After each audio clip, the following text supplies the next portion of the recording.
Testing, testing.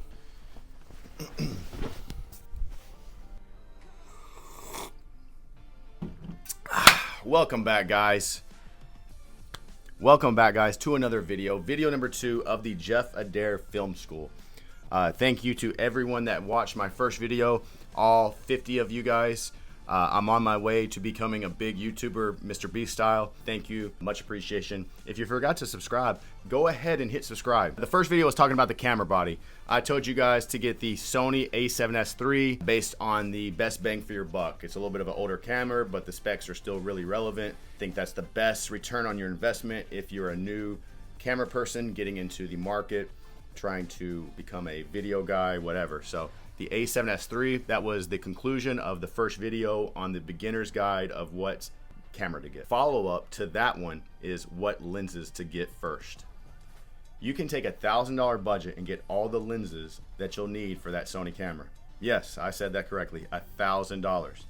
I know because I've been doing it for the last year. I took a small break from filmmaking. I did 2 years in prison for doing $300 reels. I'll tell you about that in another video. But when I got back into the market, all I had was a Canon 1DX Mark II. I hustled with that camera for about 2 months before I got this FX3.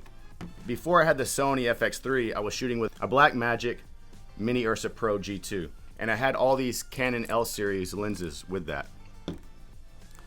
My favorite actually is this 1.8 18-35 Sigma Art. That was the workhorse for that camera because of the low light 1.8. So the 3 lenses that I would tell you to get for this camera, or any camera that matter, listen up, I'm about to tell you right now. But before I get to that, let me just break down how lenses work so you understand which lenses I tell you to get better. Let's say you're on Amazon looking for your lens to get for your new camera. Every lens on there is broken into 2 genres: zoom and prime/fixed lenses. Now, your zoom lens is capable of changing the picture in the camera. You can start with a wider shot and zoom in to get a better shot of what you're trying to focus on. That is the zoom lens. The prime lens, you'll put that on your camera, you'll look in it, and that is what you get. There is no zoom. If you want a closer shot, you'll actually have to physically move the camera. I'm telling you to get the prime lenses today. Yes, the zoom lenses would be better for ease of use if you're a new camera person. But if you're trying to get the best look, the most cinematic look, you'll need to go with the prime lenses. The 3 lenses that I'm going to tell you to get basically tell a story. There's the wide shot, which establishes the story. There's the medium shot, basically where the camera resides most of the time. And then there's a tight shot that focuses on emotion and more detail. The wide shot that I got for my camera was this 20mm 1.8 G Master for my Sony, the 20mm.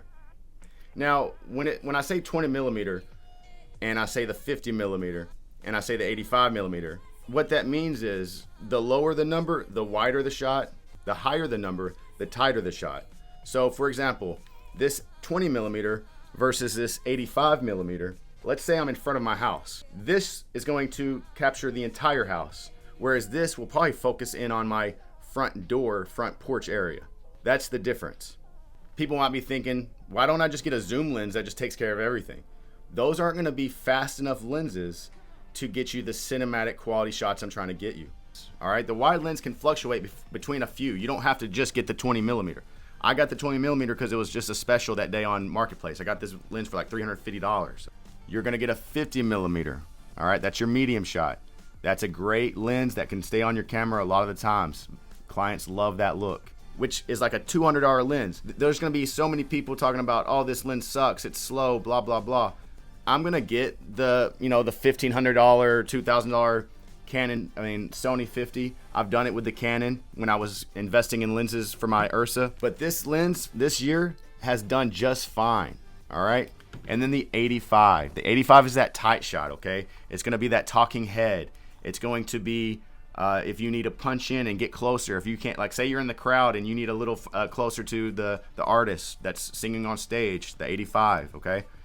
So now that we got the base primes out of the way, wide shot, medium shot, long shot, I will suggest a few zoom lenses that are really versatile, and you can maybe just get this one lens and figure your camera out for the first few months, one lens only.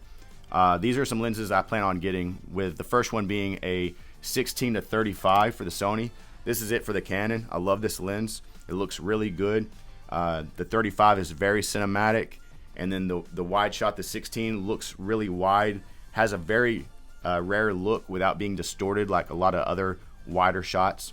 You know, this 14 almost looks fisheye comparison to the 16 that looks very, I would say, cinematic at 16. There's another one, I believe it is the 24-70. That's another good lens that has a wide range.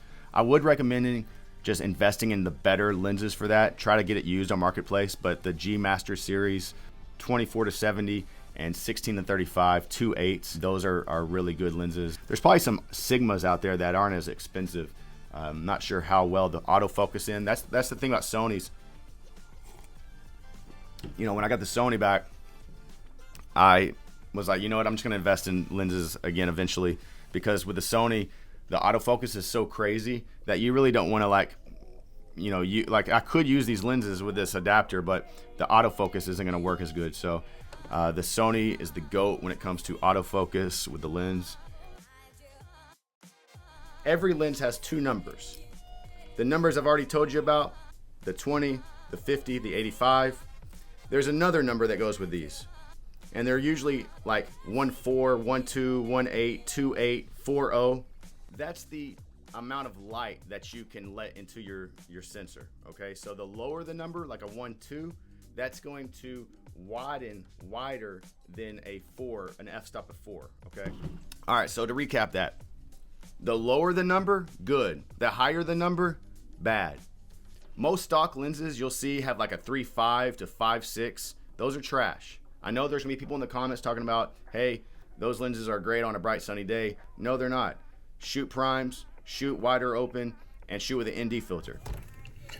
Guys, sorry about that trash explanation. Listen, basically these lenses, that f-stop number 1.8, 2.8 or whatever, it works just like your eye. You know, when you go into a room that's dark, your pupil gets wider to allow more light in.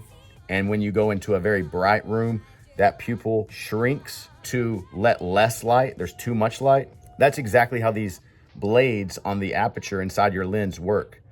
So that number basically represents the widest that aperture can open to allow light through that lens. You want lenses that have like 1.8, 2.8. All right, those are great. 1.2 is great, you know?